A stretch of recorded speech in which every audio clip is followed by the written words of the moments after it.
প্রত্যেকটি ছাদ বাগানের স্বপ্ন থাকে প্রচুর পরিমাণ গাছ তার বুকে স্থান পাবে। সেই সঙ্গে সঙ্গে প্রত্যেকটি ছাদ বাগানির স্বপ্ন থাকে প্রচুর পরিমাণ স্বাস্থ্যবান গাছ তার ছাদে স্থান দেবে। আজকের ভিডিওর আলোচনার বিষয়বস্তু ছাদ বাগানে স্বাস্থ্যবান গাছ আপনি সঠিকভাবে পরিচর্যা করতে বা স্বাস্থ্যবান গাছ আপনার ছাদ বাগানে স্থান দিতে, সঠিকভাবে ছোট গাছ আপনাকে কিভাবে পরিচর্যা করলে গাছ বড় হবে, কিভাবে ঝাঁকড়া করবেন, কিভাবে অনেক পরিমাণ ডালপালা গাছে পাবেন, কি খাবার গাছে প্রয়োগ করলে প্রচুর পরিমাণ স্বাস্থ্যবান ডালপালা আপনি পাবেন এবং গাছটি ঝাঁকড়া হয়ে উঠবে, তাই নিয়ে থাকছে আজকের ভিডিওটি। না স্কিপ করে কন্টিনিউ করুন।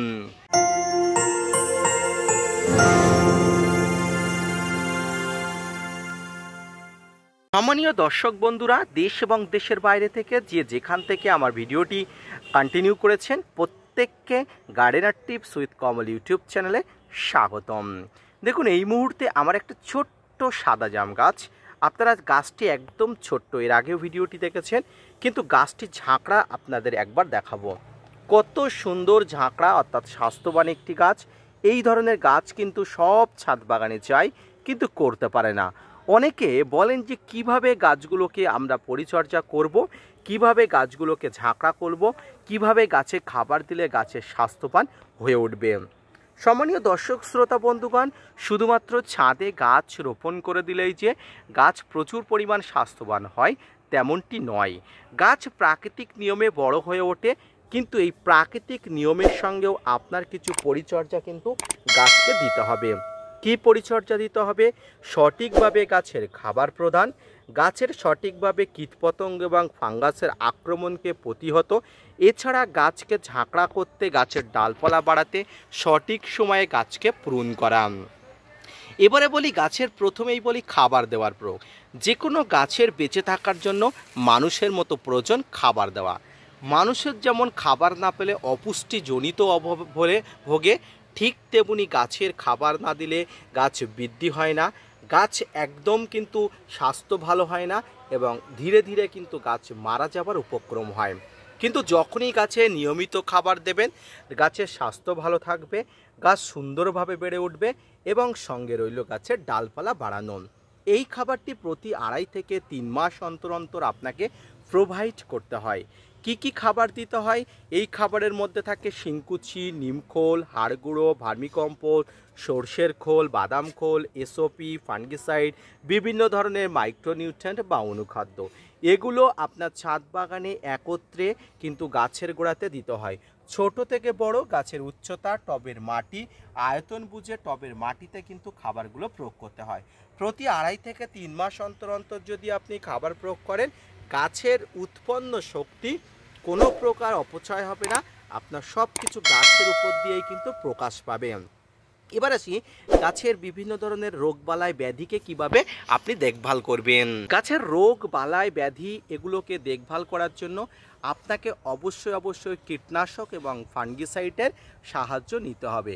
এই কীটনাশক এবং ফাঙ্গিসাইড অবশ্যই গাছকে প্রোটেক্ট করে, ফাঙ্গাস কীটপতঙ্গর আক্রমণকে প্রতিহত করে। তাই কিন্তু আপনাকে বর্ষা অর্থাৎ শীত গ্রীষ্ম বর্ষা কীটনাশক ফাঙ্গিসাইডেই ভরসা, এগুলো কিন্তু আপনাকে নিতে হবে। প্রয়োজনীয় কীটনাশক ফাঙ্গিসাইড প্রয়োজন অনুসারে প্রয়োগ করলে গাছ বৃদ্ধি হবে এবং সুস্পষ্ট আকার আকৃতি অবশ্যই চলে আসবে। তৃতীয় যে বিষয়টি আমি বলেছিলাম, গাছের ছাঁটাইকরণ অর্থাৎ প্রুনিং সিস্টেম। গাছ ঝাঁকড়া করতে গেলে, গাছের ডালপালা স্বাস্থ্যবান করতে গেলে প্রয়োজন সঠিক সময়ে গাছকে ছাঁটাই অর্থাৎ কাটাই ছাঁটাই। ছোট্ট গাছকে কাটাই ছাঁটাই করা অনেকটা মুশকিল হয়ে পড়ে, আমরা বুঝতে পারি না, কারণ কাটাই ছাঁটাইয়ের 2টি পদ্ধতি আছে। একটা হলো হার্ড কাটাই ছাঁটাই অর্থাৎ হার্ড প্রুনিং, অপরটি হলো সফট প্রুনিং। হার্ড এবং সফট প্রুনিং কি সেই সম্পর্কে একটু আপনাদের বেসিক ধারণা দিই। হার্ড প্রুনিং হলো একটি গাছের 90% ডাল কেটে ফেলা। সফট প্রুনিং হলো শুধুমাত্র গাছের মাথাতে অর্থাৎ এই যে গজানো ডালের মাথাটাকে কেটে ফেলে গাছের ডালপালা বাড়ানো। তবে আমি আমার ছাদ বাগানে কোনো গাছে হার্ড প্রুনিং অ্যাপ্লাই করি না, এক্ষেত্রেও তাই। এই গাছটিতে সফট প্রুনিং অ্যাপ্লাই করেছিলাম। দেখুন গাছের সফট প্রুনিংয়ের ফলে কি সুন্দর অবস্থা হয়েছে, কি সুন্দর স্বাস্থ্যবান হয়েছে, ডালপালা অর্থাৎ বুশি হয়েছে। যেটি আমরা প্রত্যেকটা ছাদ বাগানে চাই।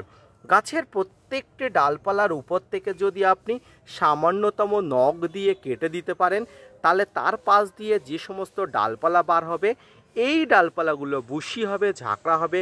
পরবর্তী স্টেপে আপনি আবার কেটে দেবেন, তার মাথা দিয়ে আবার বার হবে। এইভাবে কিন্তু ডালপালাগুলো বুশি করতে হয়। উদাহরণস্বরূপ বলা যায়, দেখুন এখানে একটা স্ট্রেট ডাল আছে, এই স্ট্রেট ডাল একটা যাচ্ছিল, এখান থেকে কেটে দেওয়ার পরে 3টা আলাদা আলাদা ডাল বেরিয়েছে। এবারে এর মাথাগুলো যখন কেটে দেবো, এখান থেকে আলাদা আলাদা ডাল বেরিয়ে যাবে। এইভাবে ছাঁটাই করার পরে ছাদ বাগানের গাছেরগুলো প্রচুর পরিমাণ বুশি হয়, প্রচুর পরিমাণ স্বাস্থ্যবান হয় এবং প্রচুর পরিমাণ কিন্তু শাখা পোশাখা যুক্ত হয়। গাছটিতে যেদিকে তাকাবেন সেই দিকেই কিন্তু এই সিস্টেমে কিন্তু ডাল কাটা, এই সিস্টেমে কিন্তু ডালকে প্রুন করা। সম্মানীয় দর্শক শ্রোতা বন্ধুরা, আপনারা অত্যাধিক ডাল না কেটে যদি সামান্যতম নখ দিয়ে আপনারা কেটে দিয়ে যদি এই পদ্ধতিতে ডাল বাড়াতে পারেন, তাহলে কেনই আপনারা 90% ডাল কেটে ডালগুলো নষ্ট করবেন। এইভাবে গাছগুলোকে পরিচর্যা করুন, দেখবেন প্রচুর পরিমাণ বৃদ্ধি হচ্ছে এবং আপনার ছাদ বাগানের গাছ বুশি হওয়া দেখে আপনি কিন্তু খুশিতে ডগমগ হয়ে যাবেন। আজকের ভিডিওটি এই পর্যন্ত, দেখা হচ্ছে পরবর্তীতে নতুন কোনো ভিডিও নিয়ে, নতুন কোনো তথ্য নিয়ে।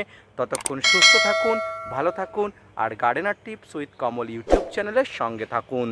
ধন্যবাদ।